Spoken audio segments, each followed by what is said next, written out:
We live in a time where people still say that there's no political solution and you can't vote your way out of this. And this, quite frankly, is nonsense. What we are seeing all across Europe at the moment is a massive surge to the right for politics.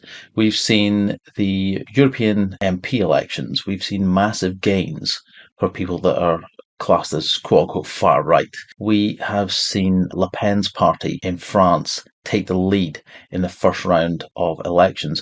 We're seeing people really pushing hard in the UK for the Reform Party because they're talking about immigration, the only party that's talking about doing anything realistic about immigration. There is a huge appetite in Europe at this very moment for quote-unquote right-wing policy. Nationalism is on the rise. Now, these people that you're seeing that are getting elected, or these parties, they might not be the absolute polished, perfect right-wing party that you want. You might think they have a lot of shortcomings, and perhaps they do, but they are a necessary stepping stone to destroying the old guard parties, the parties that people have relied on for decades to do the right thing.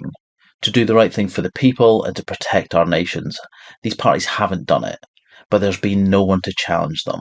Even if you think these people are lightweight right-wing parties, we are shifting the Overton window and things are changing. People are galvanizing. People are starting to become more confident all across the continent. Being labelled a racist doesn't mean anything anymore. It just means that you're a sensible person who wants border control, who wants their culture protected, who wants their nation to remain as it is so that the country their children grow into is something that the parents can recognise. That's what it is to be a racist these days. It's having less and less of an effect on people because they're starting to realise that it's their future that's at stake. So the idea that we can't vote our way out of this, the idea that there is no political solution, it's garbage. What we need to do is to keep on pushing, is to get behind this movement and keep on going. You might not like reform. You might look into them and think they're not going to do enough. It doesn't matter.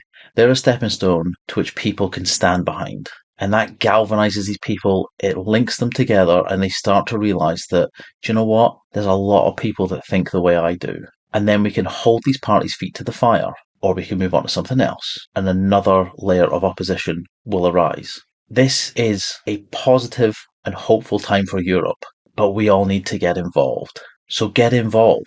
Get involved with politics. Even if you've lost faith in all the process and everything, get involved. Let's push. Let's keep pushing. It's our future that's at stake, and that's worth fighting for.